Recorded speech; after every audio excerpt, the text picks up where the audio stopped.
Good evening, everyone. A very warm welcome to all the faculty, seniors, friends, and all the delegates who have decided to join this course on basics of acupuncture.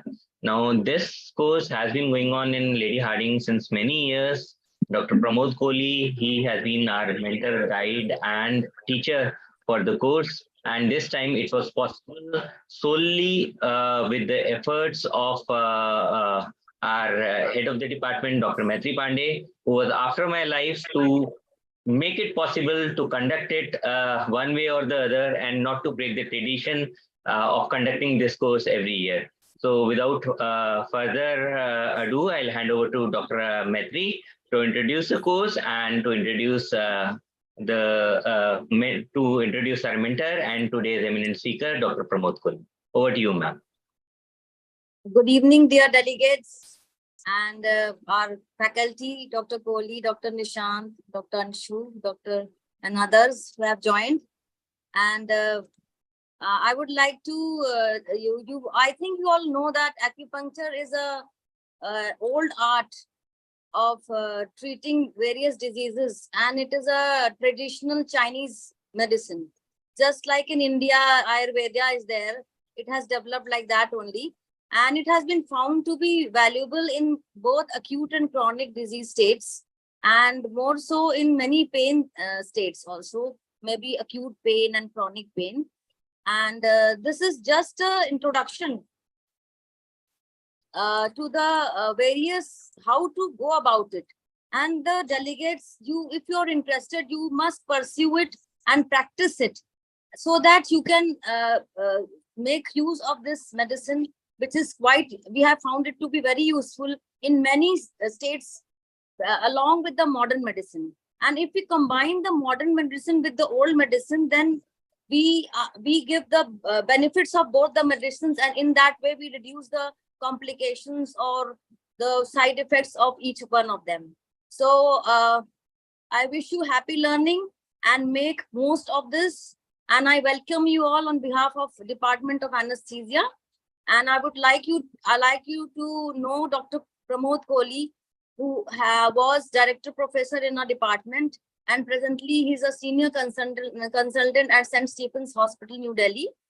And he has been our guide and mentor for this acupuncture courses. And since he has left, we have made sure that we do it every year.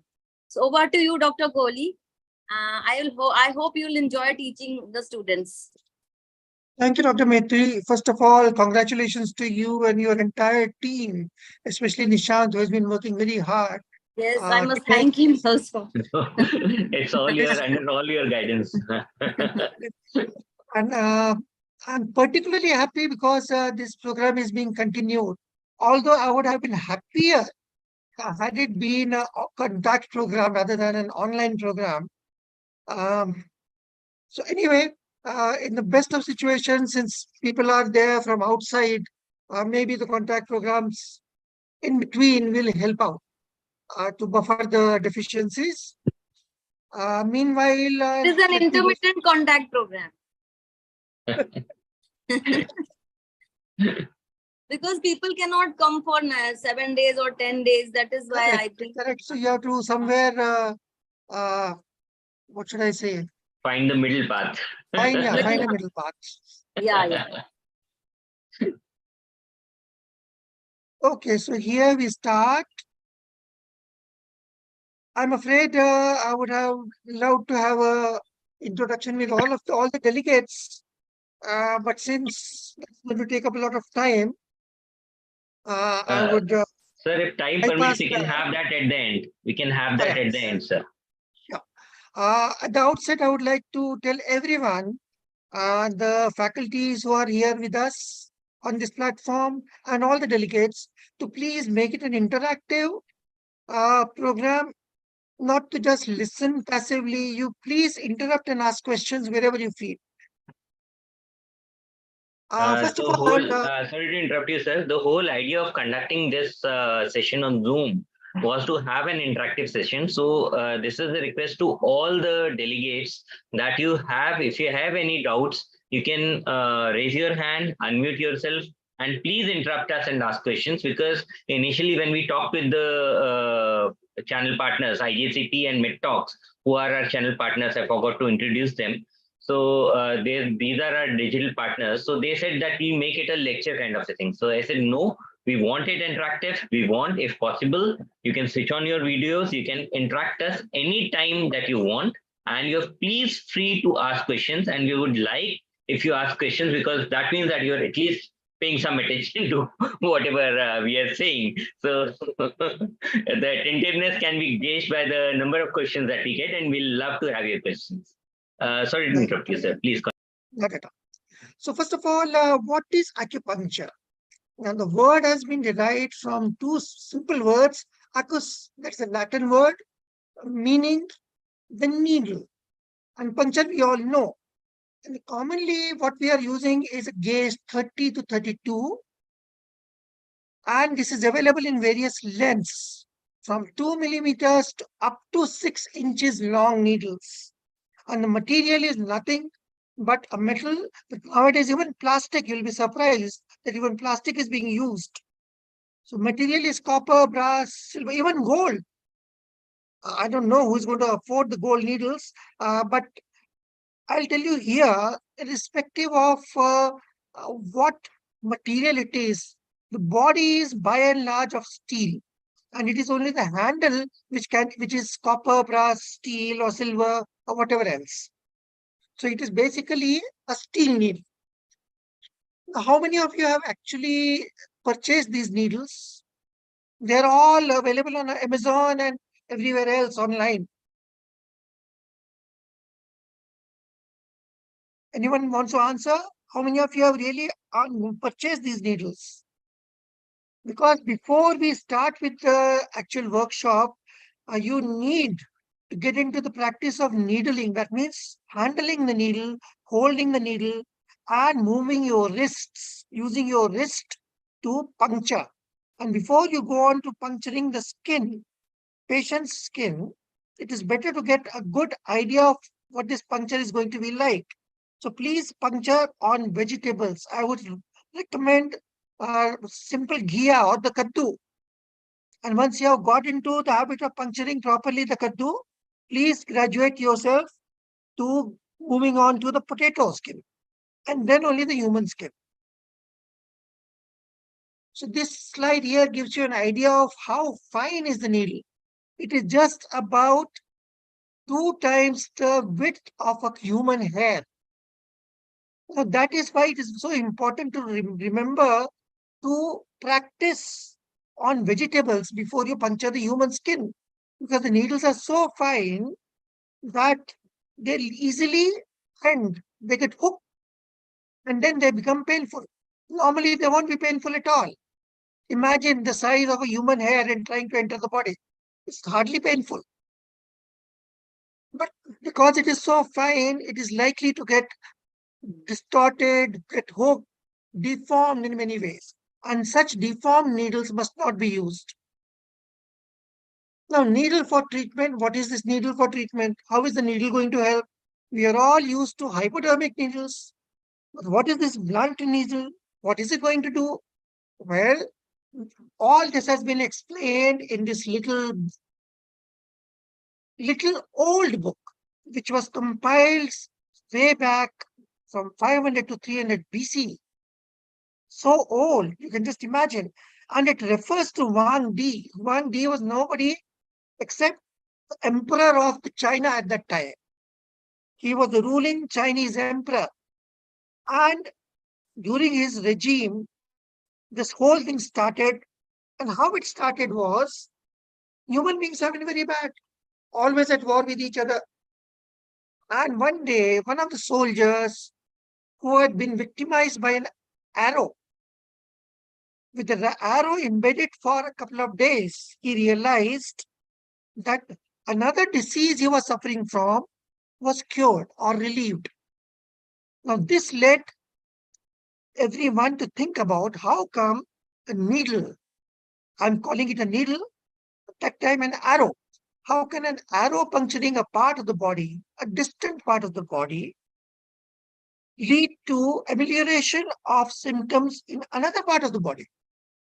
That's how the whole thing started. And over a period of time, you see, the emperor himself lived 2700 to 2500 BC. But the book has been compiled only around 500 to 300 BC. So thousands and hundreds and thousands of years of experience and knowledge which has gone into this treatise. Now let us go on to a little bit into the historical facts. We've already told you the emperor lived, and the book, which literally means canon of medicine, refers to its various benefits. However, it did not spread to the rest of the world, most likely because of the language barrier. Chinese had a very typical language, difficult to understand. And also, their own political system did not allow it. Because when Chiang Kai-shek came to power, became the president, he did not believe in the traditional medicine. And he even destroyed all the describing this kind of traditional medicine. However, when Mao Zedong came to power, which was later on somewhere in late 1940s, he had a big problem on his hands. A huge population, all suffering from various kinds of diseases and very, very few doctors. So he went back to this traditional form of medicine. He promoted it. And then he realized that he created the so-called barefoot doctors who were able to reach out to the people without much resources at hand. And they were able to actually cure them. And from there, the acupuncture became slightly more popular and gradually gained more popularity worldwide. In India, it was introduced by Dr. B.K. Basu as late as 1959. He was actually a medical practitioner who became part of the Indian Medical Commission visiting China way back in 1938. And then he was exposed to this form of treatment and he became so intrigued by this treatment that he stayed back. He stayed back to learn the art. And having learned the art, he came back to India and introduced it to Kolkata. And to his credit, it goes that in 1990s, a proper acupuncture research institution was set up in Calcutta itself. The Western world came to know of it much later, when President Nixon was visiting China. One of the members of his entourage, he developed an acute pain abdomen, which was probably appendicitis. And there was no modern medicine available in China. He was in pain, but not as important as the president himself to be thrown back for treatment. So what to do? Well, fall back on the local resources. And acupuncture was given to him and he was relieved. And hence the interest in acupuncture went back all the way to US. And today we have more than 120 countries all over the world accepting, promoting, and practicing acupuncture. So what exactly is this needle doing? This needle is going to set the body energy in equilibrium. What is this body energy?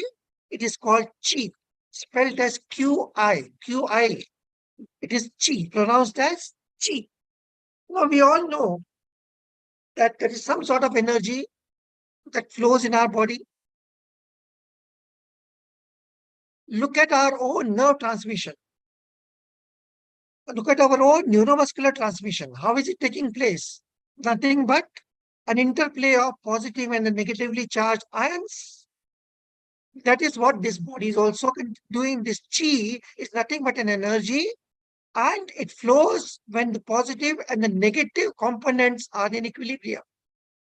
And these negative and the positive components are called the yin and the yang. And if these two components are not in balance, the flow of energy will be impeded and this will lead to disease. And acupuncture treatment actually restores balance. You will be learning shortly how this is done.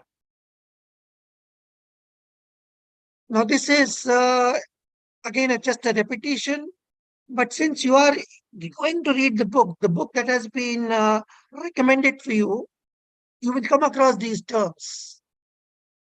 Hence, this slide here. But nothing but a positive. Yang represents a positive, and yin represents the negative energy. And disease occurs when one of the energies is deficient or in excess. And this is relative. So yin deficiency may not actually be a yin deficiency, but maybe yang excess. The traditional Chinese medicine tries to determine exactly whether it is yang excess or yin deficiency. We do not know, but we can still try our best.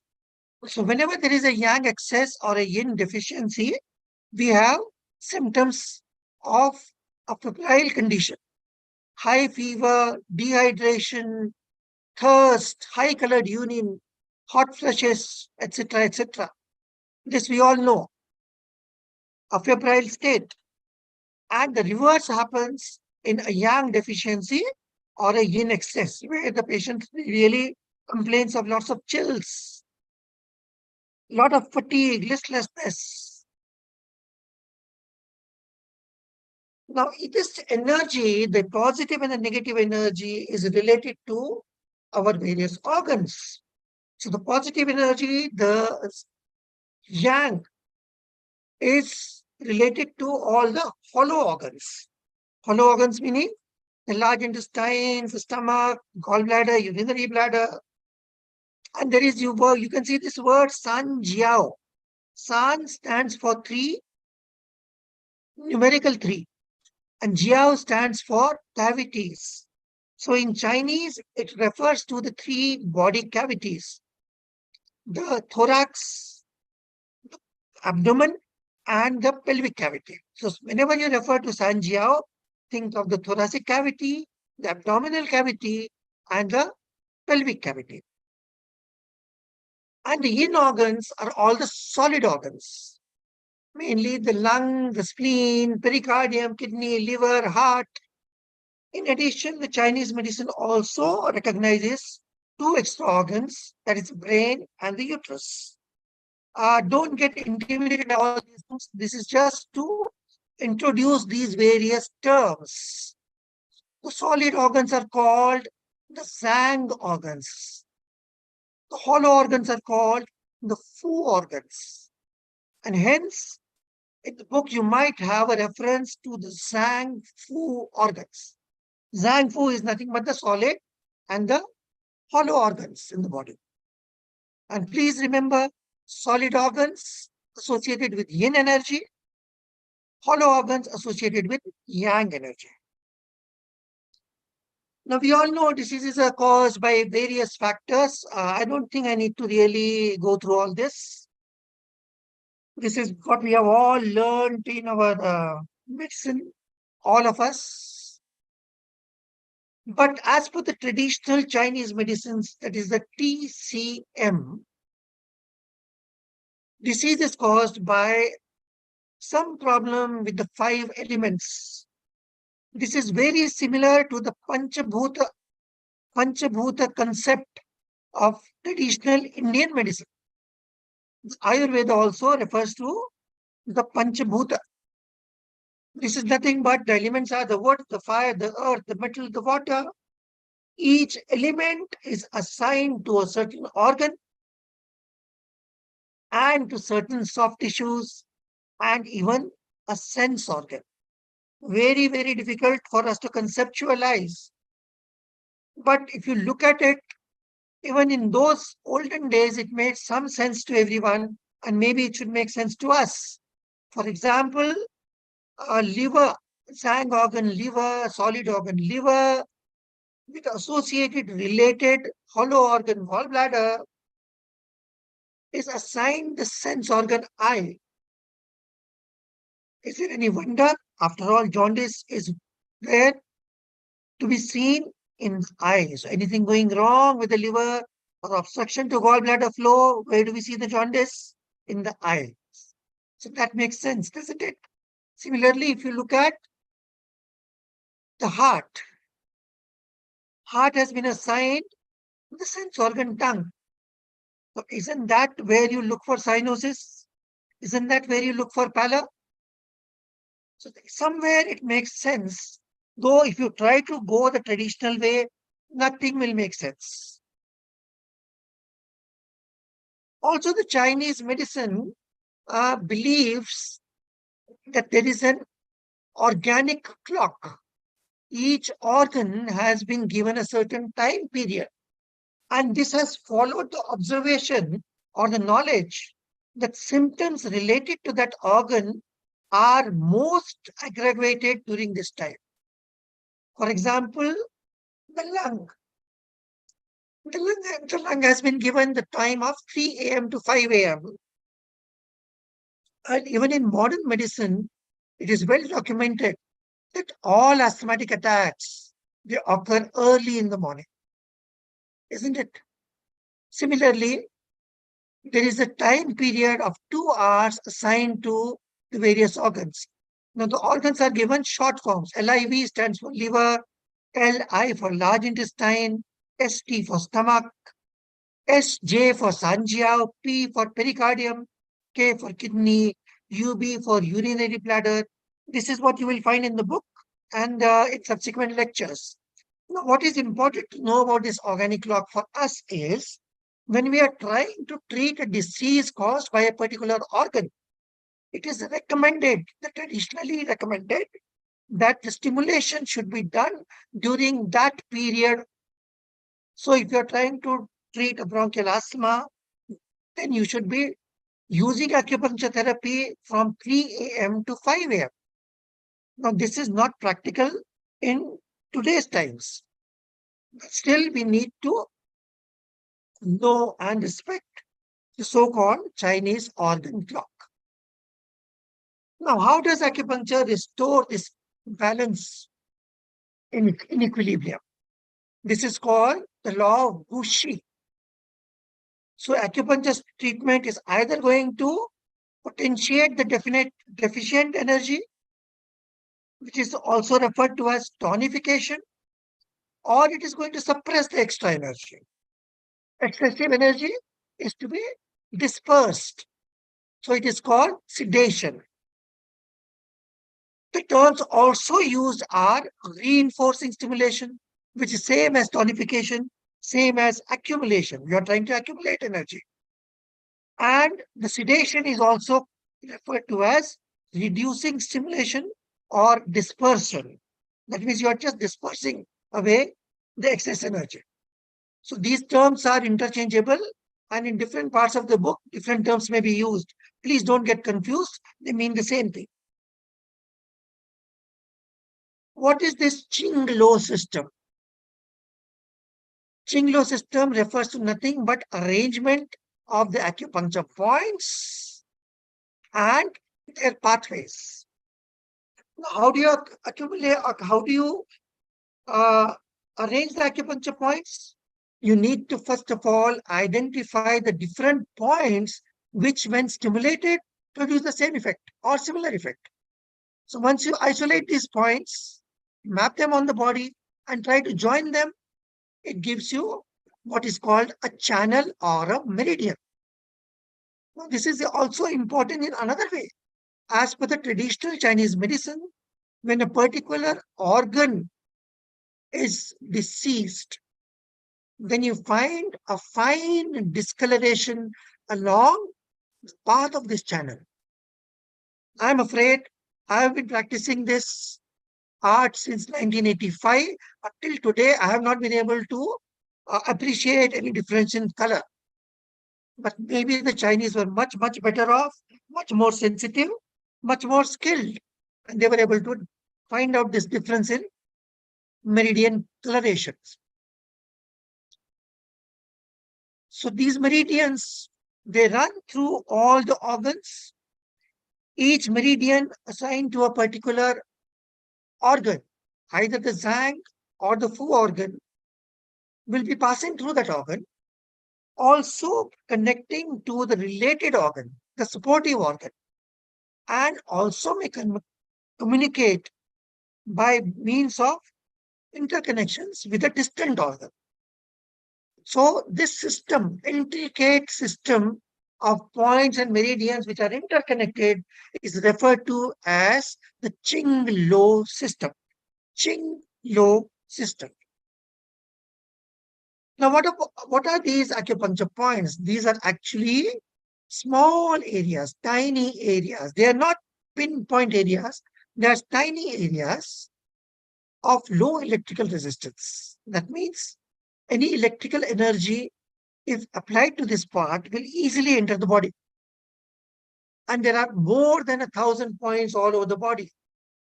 And they have been arranged over 14 major channels or meridians. 6 of these channels run over the upper limb and 6 run over the lower limb.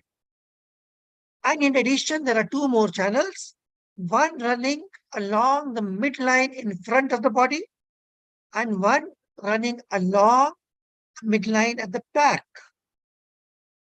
The one running in front is called the Ren channel, also called conceptual channel.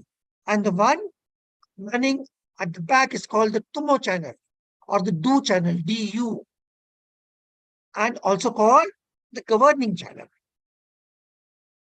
Besides that, there are other points which do not conform to any particular meridian. So they are called the extra meridian points.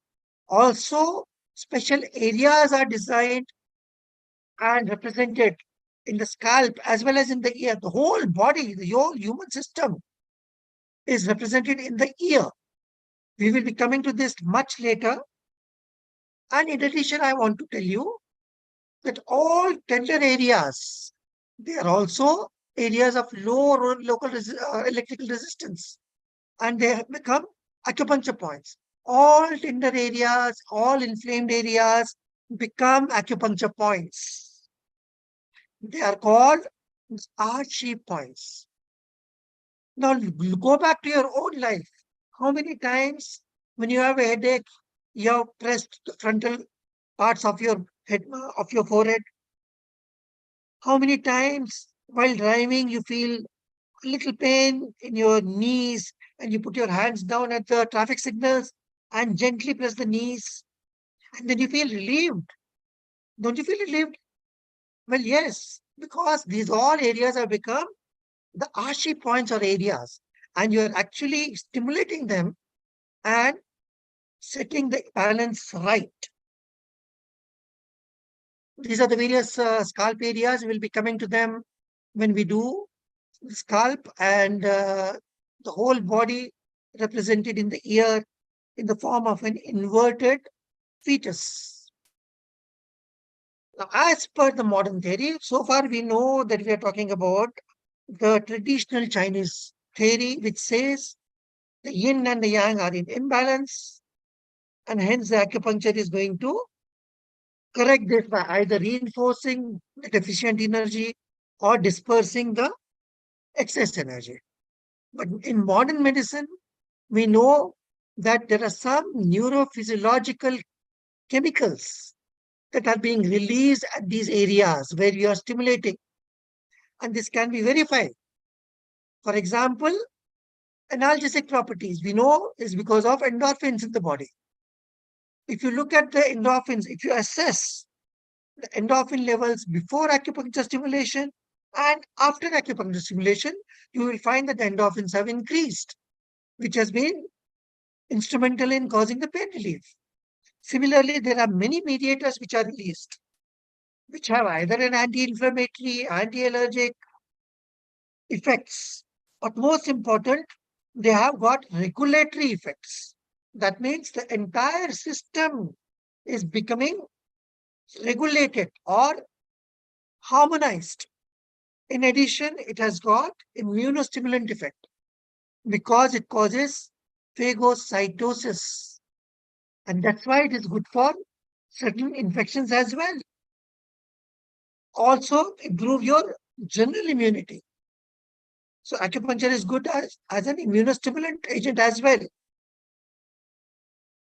In addition, acupuncture stimulation also causes proliferation of other cells, for example, the angioblasts. And that is how it is very useful for circulatory disorders like the Berger's disease. When you treat the Berger's disease over a long period of time, the increased multiplication of the fibroblasts leads to development of additional channels for blood flow. The collaterals, what we call the collaterals, they promote development of collaterals. It's not that the absent pulsations will come back. The lost pulsations do not come back. But collaterals are developed and hence there is relief in the claudication.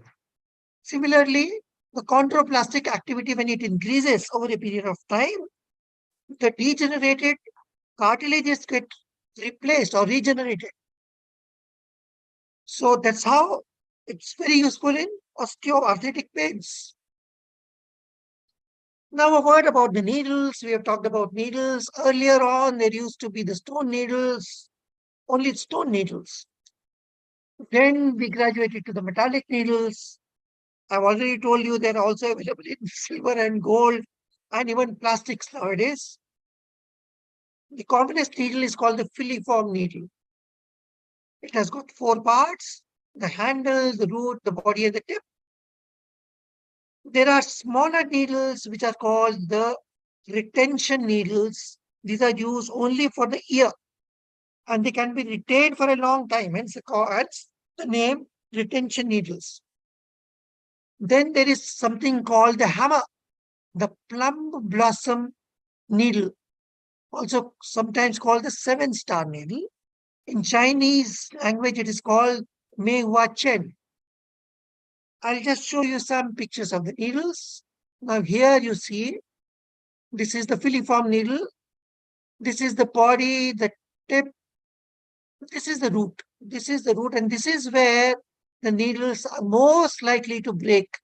This is the area where they are most likely to get deformed, bent, hooked, and most likely at the time of insertion. If you are not good at insertion, then they are likely to get hooked. Remember, they are very, very fine. This is the plum blossom needle. You see a number of needles arranged together.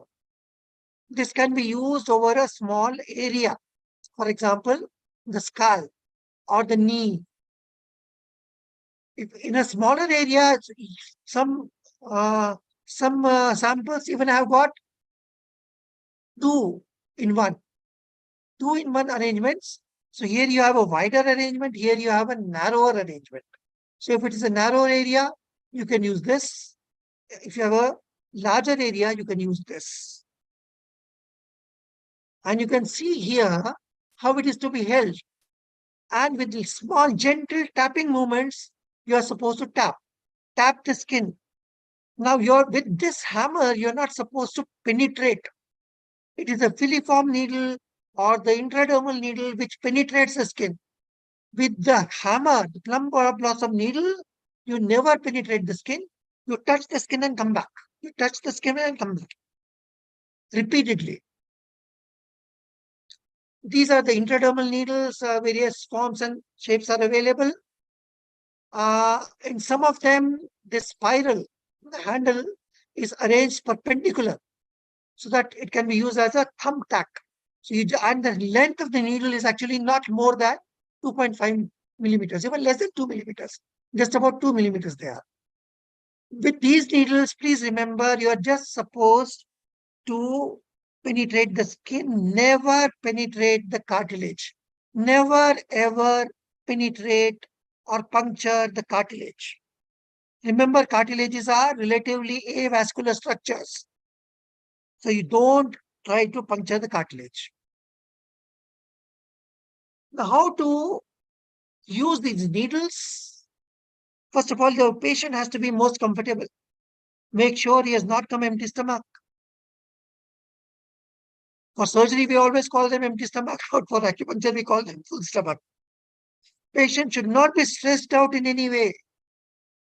And by stressed out, I mean should not be febrile. He should not be febrile.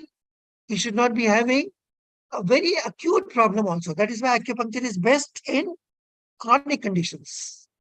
Various positions have been described in the book, but please remember, position in which the patient is most comfortable is the best position for puncturing. Position will depend on the area where you want to puncture. That is the problem. But for the first time, supine position is always preferred for the simple reason the patient is also as anxious about the treatment, particularly if he is taking for the first time, and vasovagal responses have been reported. So better to put the patient in the supine position. Remember, it is not just one jab. In acupuncture, multiple jabs are given. How do you introduce the needles? Well, you can either introduce it horizontal or angulated obliquely or acute angulation, which is called almost horizontal. Now, this is how the needle is going to go. If this is the plane of the skin, then this is the perpendicular entry, this is the oblique entry, and this is the horizontal entry. Horizontal entry is preferred over areas over flat bones, for example, the forehead. Obviously, any oblique or a perpendicular entry is likely to hit the periosteum. You're not going to hit the periosteum. You're supposed to go under the skin. So the skin has to be punctured and the needle advanced just under the skin. This you will come to know when you are doing the various channels. So this will be reinforced from time to time. The direction of the needle, the depth of the needle. Now, how do you know what is the depth of the needle? How deep you need to puncture? Well, the patient guides you by what is known as Techi, pronounced as Techi, written as Beqi. We'll talk about it a little later, but this is a typical sensation. And when the patient describes this sensation, you know you have reached the desired depth. You need to hold your filiform needles just about 0.2 to 0.3 inches away from the skin, away from the tip, and then with a sharp wrist movement into the skin and twirl the needle. That means you rotate and enter the skin to the desired depth. Please remember the needles are very fine. So if you are using a longer needle, for example, a 2 or a 2.5 inch needle, which may be required in an obese patient, or if you are trying to access points over the gluteal region, then you need a longer needle. In these areas, you may need to hold the needle with 2 hands, with the left hand guiding the stem and the right hand holding the handle to give the push. Wherever you are trying to insert the needle horizontally, you need to pinch the skin here, pull up the skin, pinch the skin away from the bone, and then enter the skin. And then you will be just horizontal to the skin.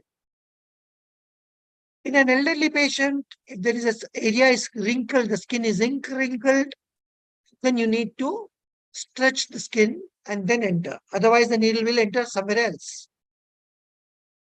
Always instruct the patient, once the needle is in situ, he should not move the part. If he moves the part, more likely the muscles underneath are likely to go into a spasm and he will have more pain. Also, sometimes the needles get gripped, and if they get gripped, they cannot be removed. Now, this is what I was telling you, the Techi, spelled as Deqi, pronounced as Techi. Once you have entered, the patient will tell you that he's feeling something. And what he feels is not pain. It is not pain, not to be confused with pain. It is some sort of an electrical sensation, some sort of a warmth, a spreading warmth, some sort of a heaviness. They will say there is it is feeling a little numb, it is feeling a little heavy, heaviness is spreading in a particular direction. Well, that is what is teaching, and you know you have reached. Now, the stimulation is most often and traditionally a mechanical stimulation. And how you do that stimulation is even the needle left in situ itself is enough. That itself is giving you a stimulus. But you want a little stronger stimulus, you can just use a little rotating movements. Just rotate the needle without entering deeper. You've already elicited Tai Chi. So you leave the tip there. You can't see the tip. But make sure you don't enter the skin anymore. Just in place, you rotate the needle clockwise and anti-clockwise. And you will be increasing the strength of your stimulus. Or you may lift and reinsert. Lift doesn't mean coming out of the skin. Just lift by a couple of millimeters and go back in the same plane. So lifting and thrusting. This kind of stimulation is not to be used anywhere near important vital organs. For example, there are many points around the eye. You may be needling in an area around the eye. Don't use lift and thrust. You may accidentally enter the globe. You can also vibrate the needle. Vibrate the needle. I'm afraid I wish I could demonstrate. That is the importance. Please remember to ask during your contact programs how the vibrating is done. Vibrating is done basically by steadying the needle and striking the handle with your other hand. Striking with a finger with the other hand. Scraping is done by just running your two nails. Hold this handle between your thumb and the index finger and just run your nails along the handle. The handle has got a serrated side, and this will transmit the vibrations created to the needle tip. That is called scraping. Or you can use a combination of all these methods. But besides the besides the mechanical stimulation, which can also be done by applying pressure over the skin. For example, superficial points, you need not put a needle. And that is what has led to the so-called bead therapy. You put small beads and secure them with a tape, a strong tape. And in some old patients, you might find people having a string tied on their toes or strings running through some part of the ear. Well, this was deliberately done. For example, in asthmatics, asthma relief point was punctured and a string was threaded through it. So that anytime the patient has a feeling the start of the asthmatic attack, at the very start of the asthmatic attack, he starts pulling the string. And when the string is pulled, that particular point is getting stimulated and the asthma gets relieved. Nowadays, we are commonly using electroacupuncture. Electroacupuncture is nothing but applying electrodes to these needles and passing a very fine current, a very small amount of current to stimulate. You can do the same by applying heat. Moxa sticks will be told to you shortly. You can put a small bit of moxa stick, cut and applied and set on fire. It just smolders like a cigarette end, and the heat is transmitted to the tip. You can also apply magnets, ultrasound, chemicals. Chemicals, for example, a vitamin B12. Just inject a small drop of vitamin B12 at the desired depth, and the chemical irritation will stimulate this acupuncture point for a long period of time.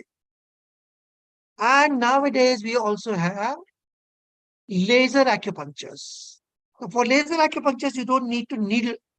You can just put the laser probe on the acupuncture point and stimulate. And by a photoelectric effect, the stimulation reaches the desired depth automatically. Now, what are the precautions to be taken?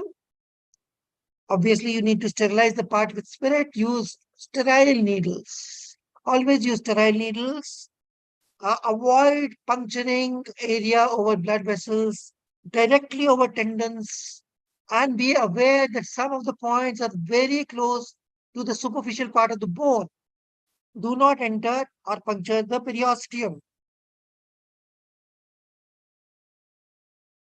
Once the needle is out, it is traditionally advised to just massage the part, because it is believed that you have just energized the area and you should not allow the energy to escape from the punctured site.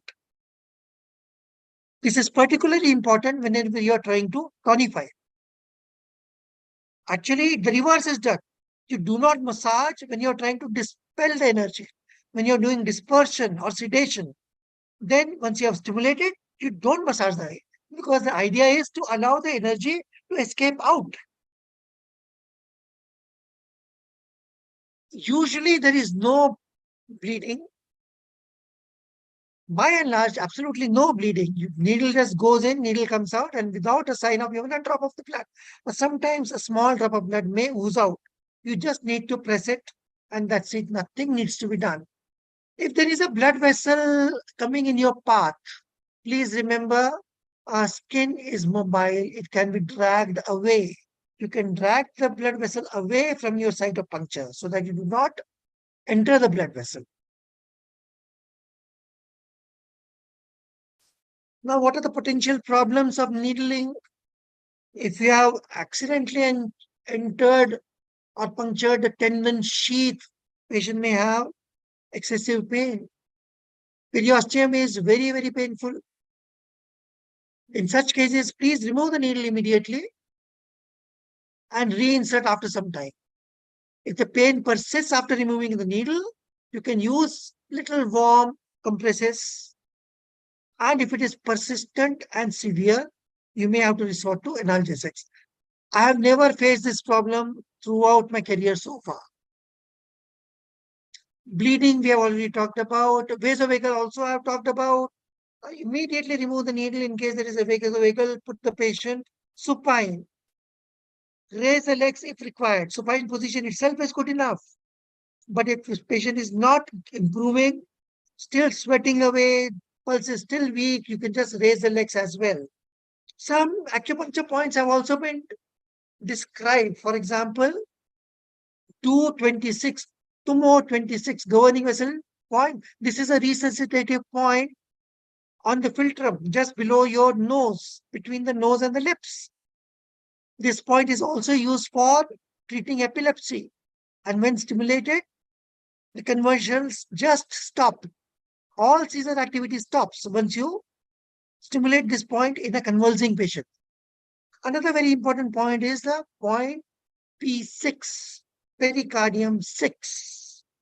This point is extremely important in many other ways, particularly for anesthetists, because this has got anti-nausea effect, anti-emetic effect.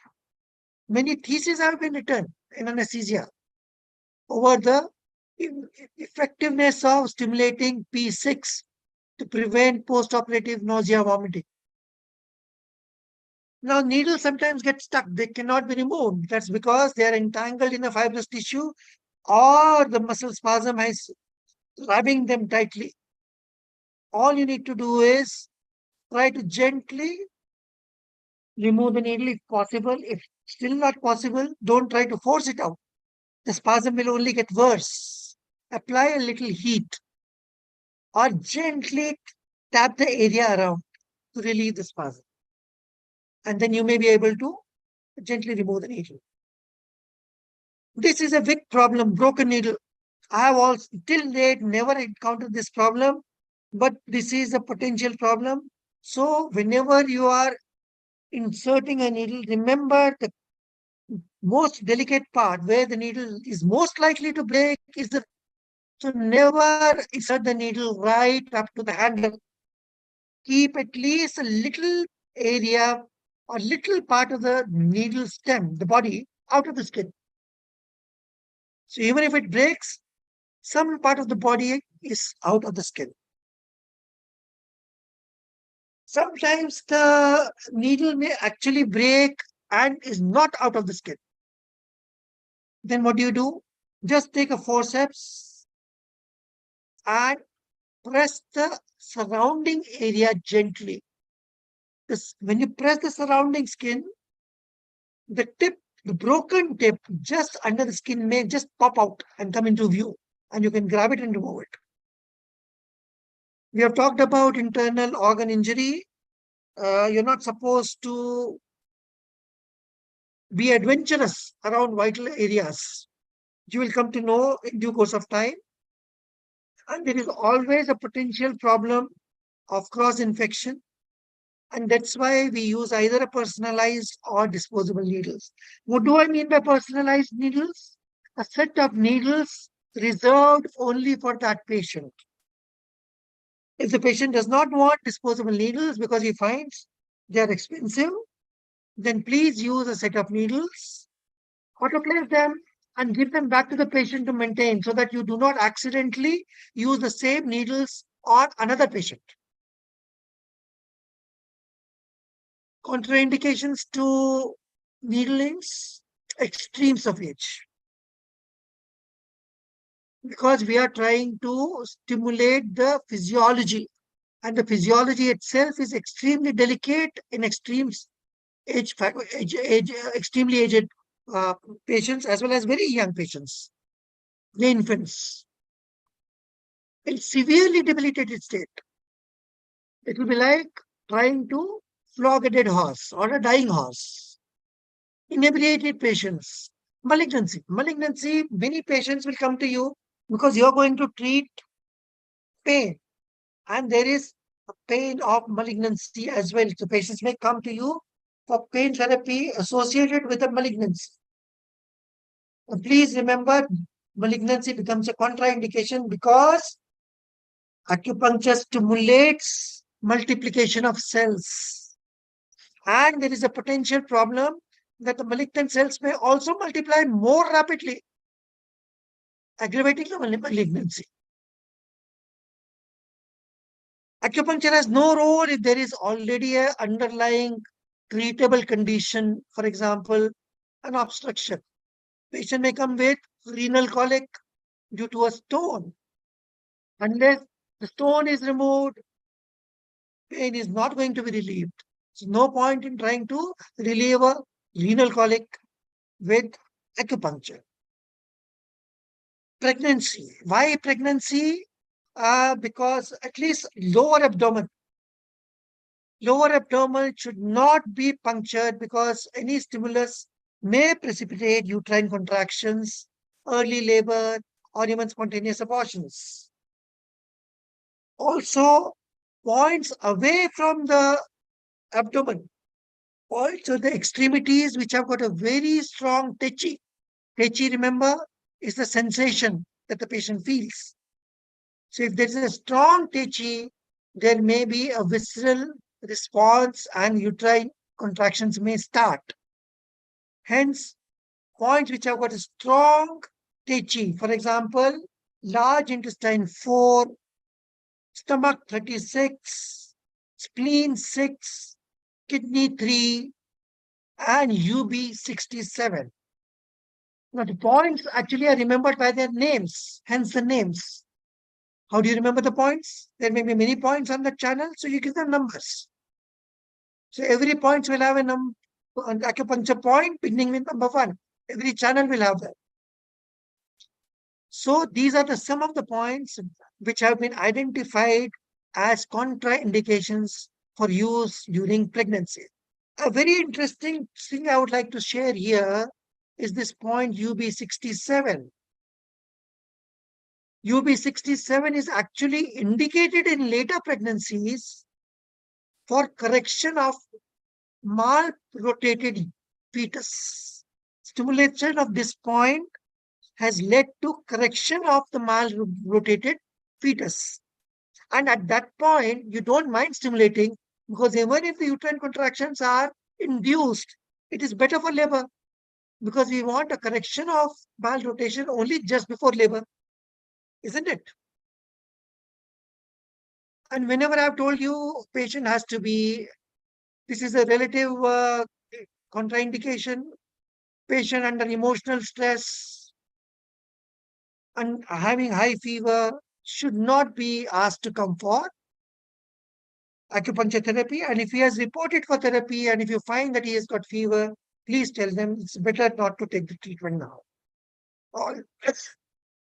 Although in due course of time, you will learn that there is a point on small intestine for treatment of fever.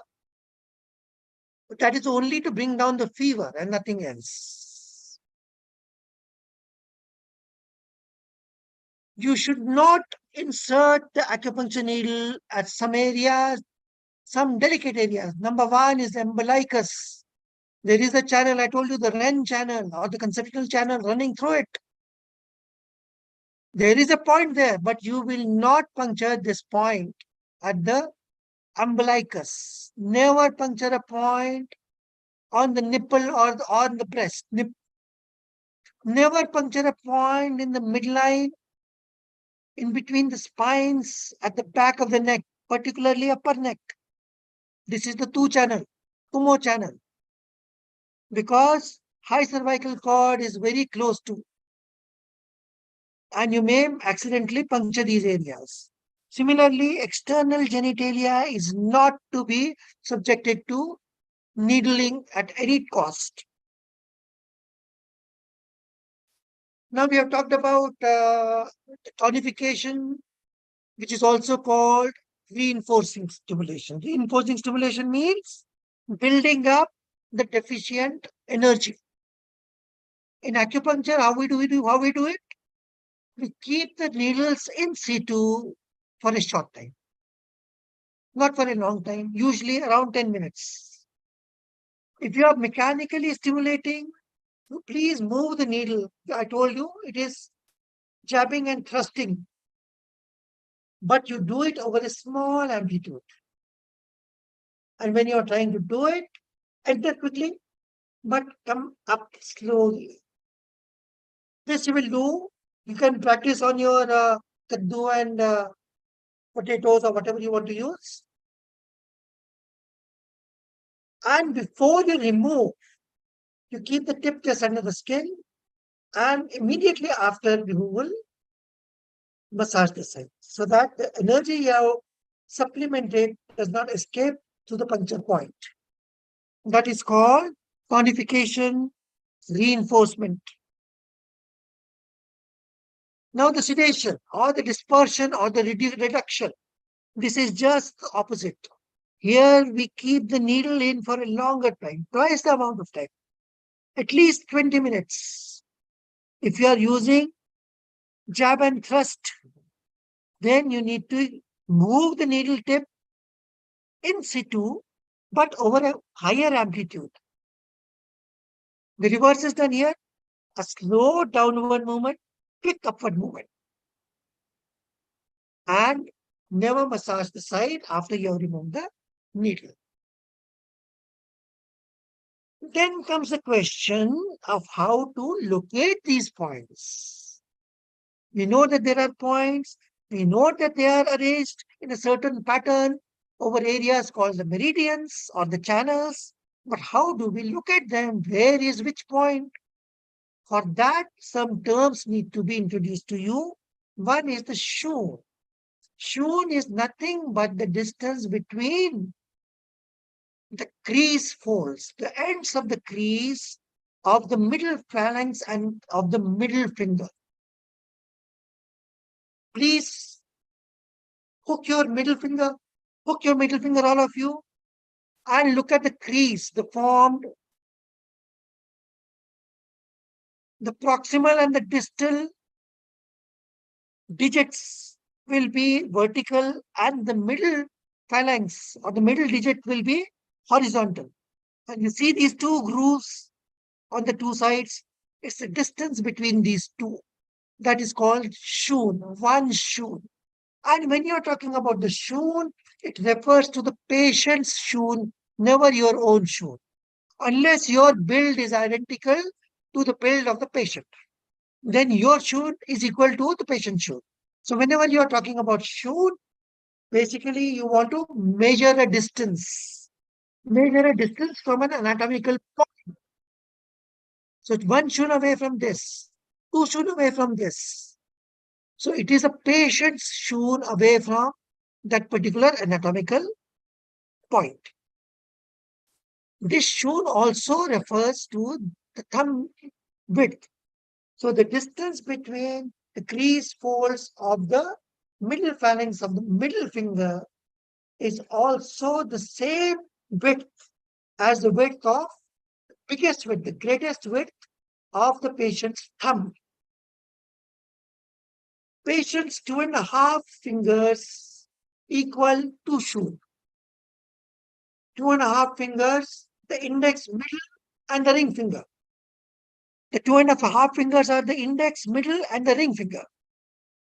Half is the ring finger. Index finger full, middle finger full, ring finger half. That distance would demarcate 2 shoon, distance of 2 shoon. 3 shoon is the width of patient's 4 fingers. All 4 fingers together, the width defines 3 shoon. And fen refers to 1/10 of a shoon. These are some of the common measurements in the body, because most of the points will be approaching on the limbs. So these are the distances which have been marked out to help you out. From axillary fold to elbow crease, the distance is about 9 shoon. Elbow crease to the distal wrist crease, distal, please mark in your mind. Keep in mind the distal, mind you, the distal. It's not the proximal crease, the distal crease. Elbow crease to the distal wrist crease, 12 shoon. And similarly the others. And you can verify it on yourself. And you will find that this is actually correct. Now I will come to some terms that you are likely to come across when you read the book, or terms that you're going to come across when your faculty takes your different lectures. They will be referring to these points. So I have a duty to tell you what they mean. The UR points. UR points are the source points. These are the primary points on the channel which provide a lot of energy to the particular meridian. And when you use this, you can use this for both the shu and the shi.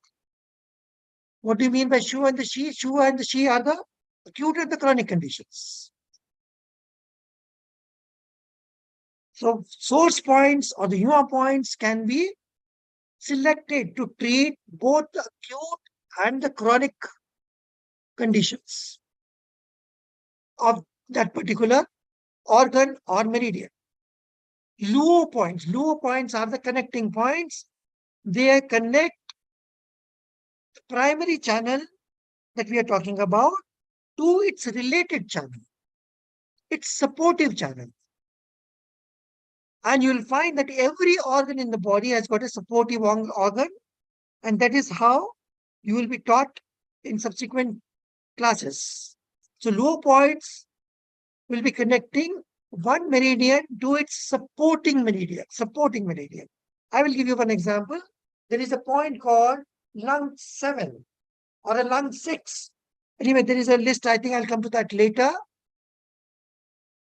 So please remember, when we refer to source points, they are points of immense energy and have the liberty of being used for both acute and chronic problems. And connecting points give you the advantage of stimulating not one, but two meridians simultaneously. So when you are stimulating a connecting point, you are stimulating the primary meridian. Also, it's a related meridian. Therefore, you are just energizing two meridians or two organ systems. Now, here is a list of some of the common points. Don't get confused. Don't get intimidated that what is all this? Looks very, all uh, foreign sounding words, foreign sounding numbers. But yes, they are important in the long run. And I'm sure by the end of this workshop, you will be very, very familiar with all these names. I'm not going to burden you with the different things, but just remember, for example, lung and the large intestine. LI stands for the large intestine. These are the supporting organs. So they support each other, and you can use the UA and the source points. Then we come to the back shu and the front mu points. They're called shu and the mu points. Mu points are always in front, and shu points are always on the back. Shu points are basically situated on the urinary channel or the urinary bladder meridian, and they conform to each and every important organ. They're all located one below the other, very easy to locate. And they're a pair, they're in pairs, one on each side. And when you stimulate them, the pertaining organ gets automatically energized, immense energy. And when you are treating any disease of that organ, if you select back shu point, you will not be wrong. You will not be going wrong.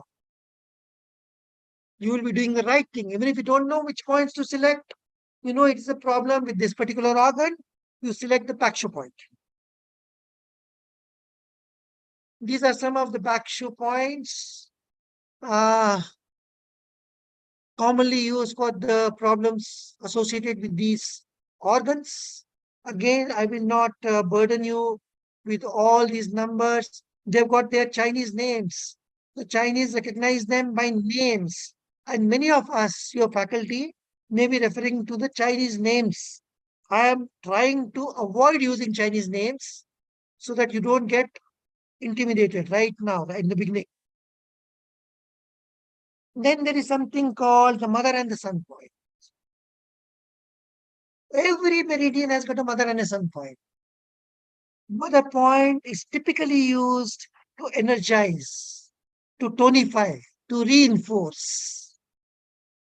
And the sun points are used to disperse or to sedate or to reduce the energy.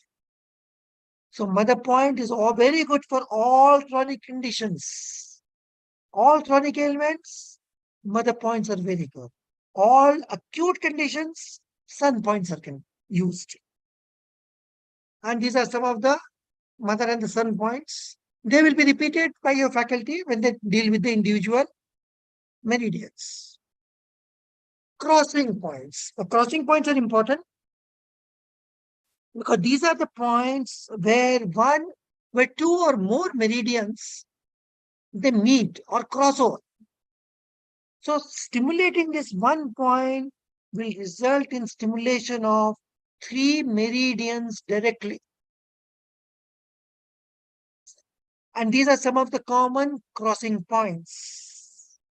You will be coming across them multiple times in the days to come. I repeat, I'm not going to burden you with the names because at this time, they're all absolutely, foreign sounding names and numbers. When you start reading about meridians and maybe come back to this lecture again, then you will make head or make sense, some sense. But just remember, crossing points means at that particular point, more than one meridian is crossing over or meeting.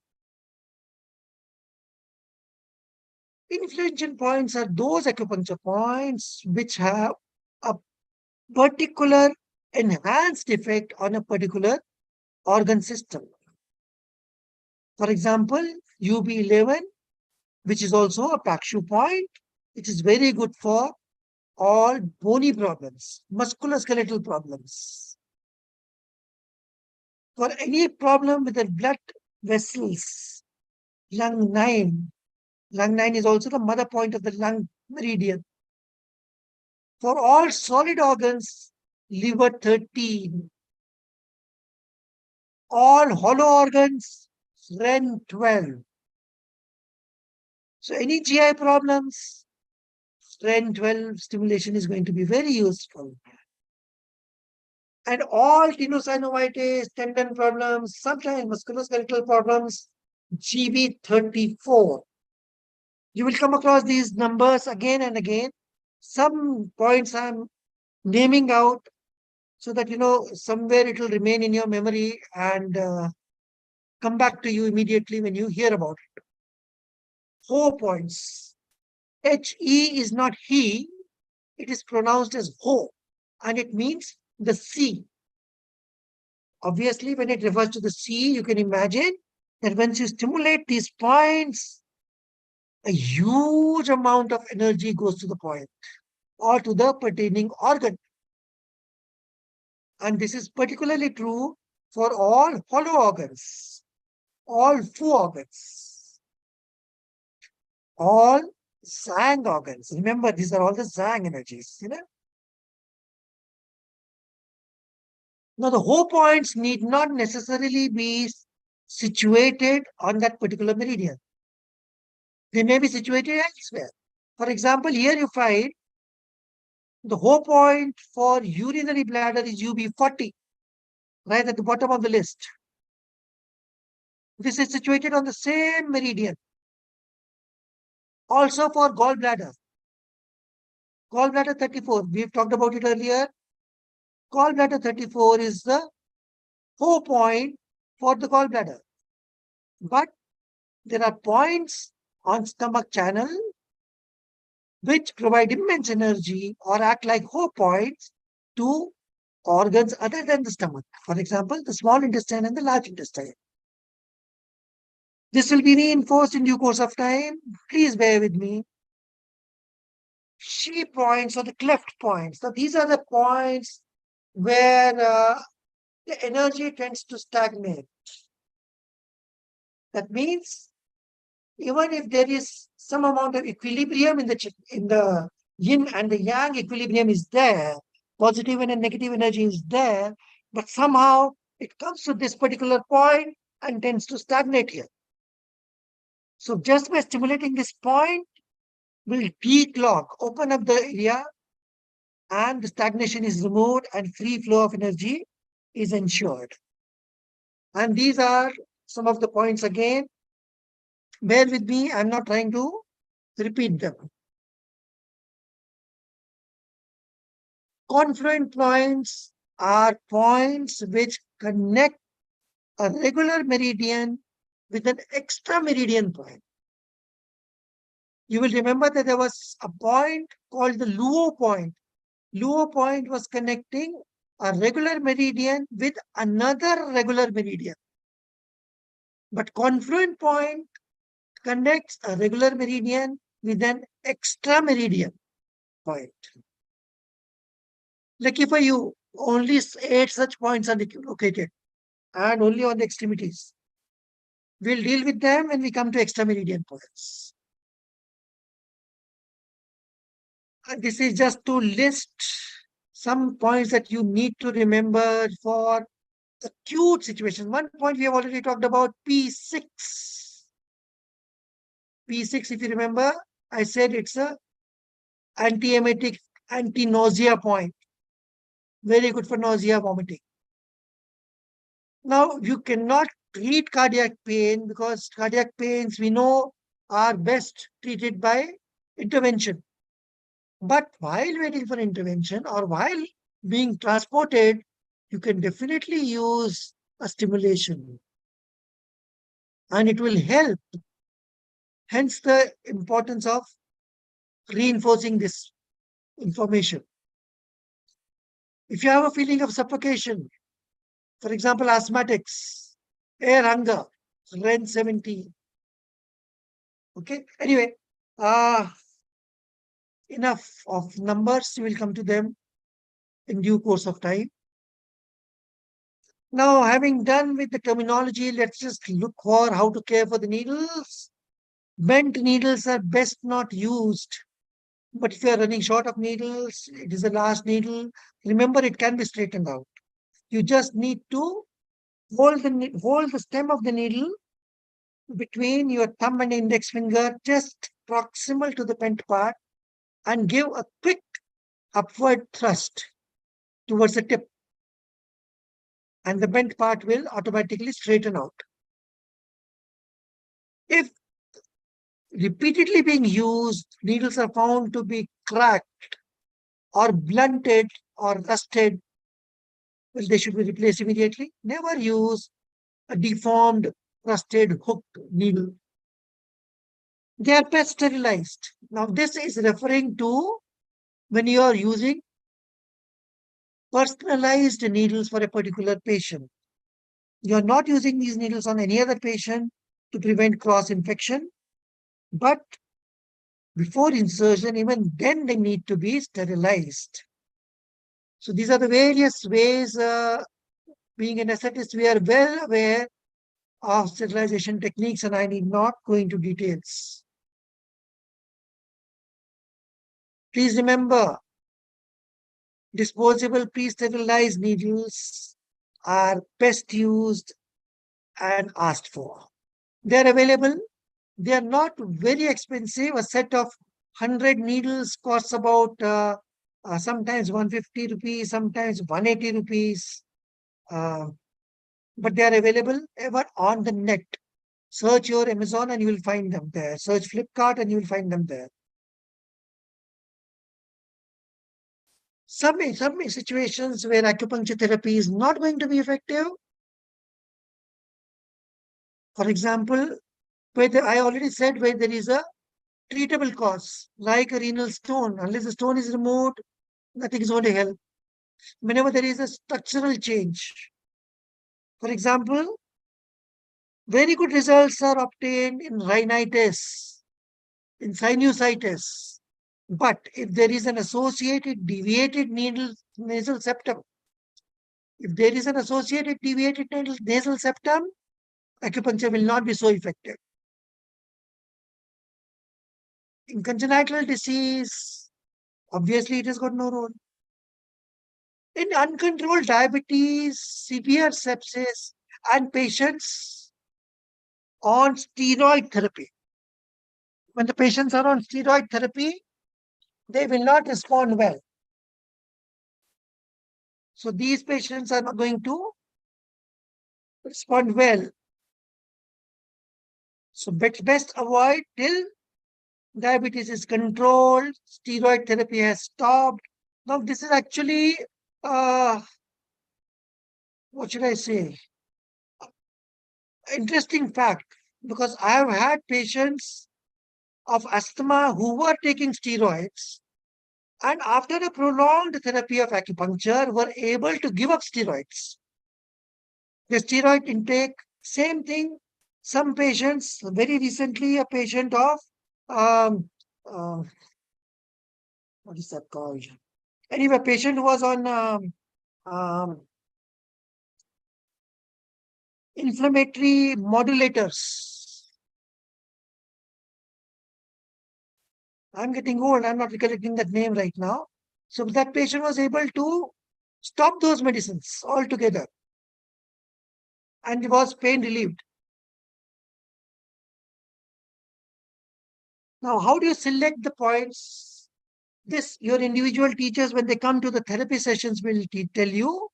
We always select some local points, some adjacent points, and some distal points. This is useful information just for you. Please remember local point, because most of you will be using acupuncture for pain, for treating the pain.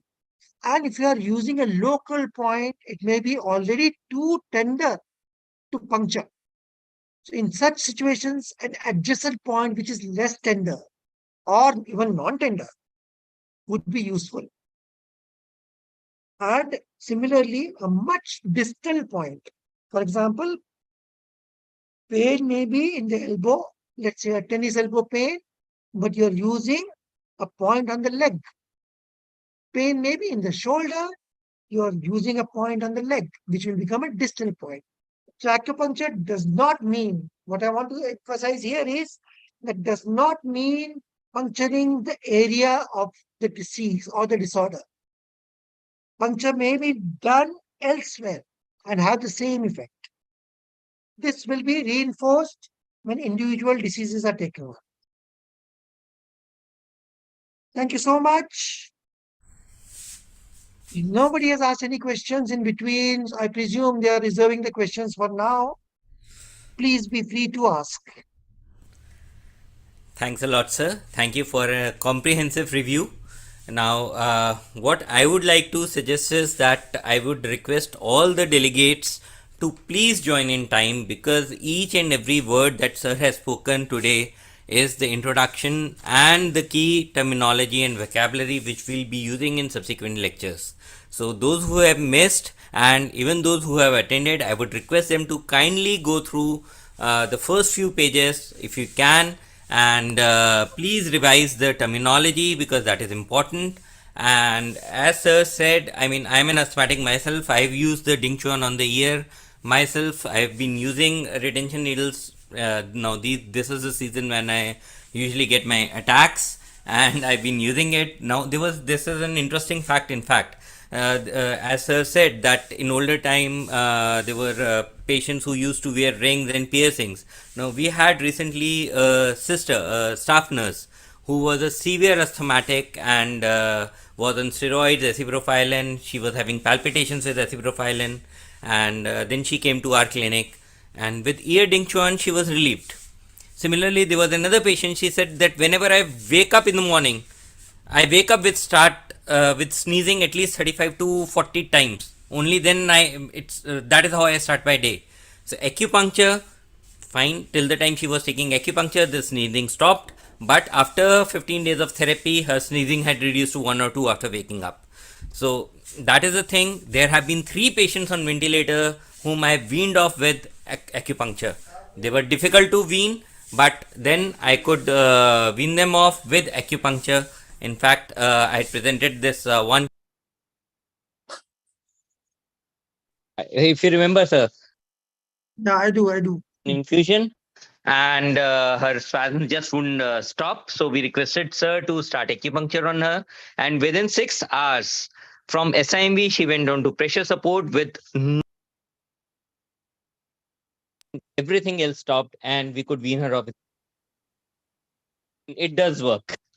So thanks a lot, sir, and I would request you all to please. Question is nowadays it is not the question of does it work. Question is how it works. How it works. True, sir.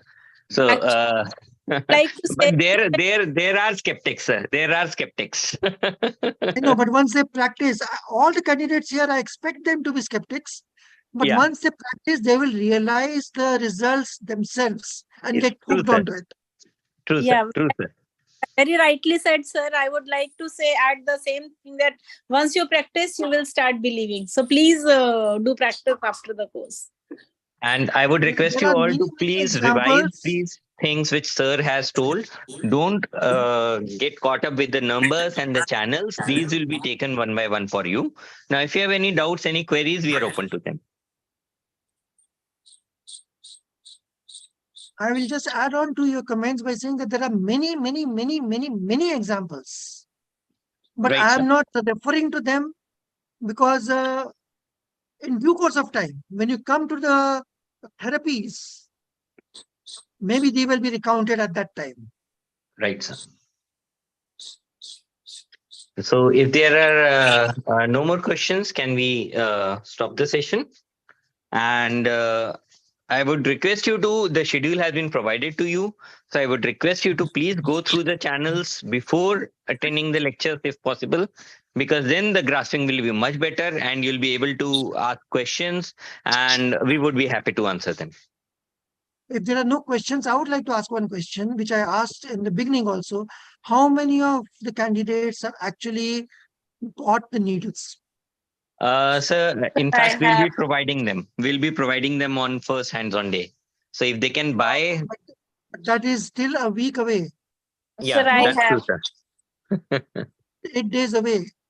Yeah, Very good. someone has just Hey, replied they Janani, have it. I'm very Yes. happy. I'm very happy that you have bought it. Uh, so please follow the little advice and try to use it on simple vegetables that you find at home, and you'll find that it is much easier to pick up later.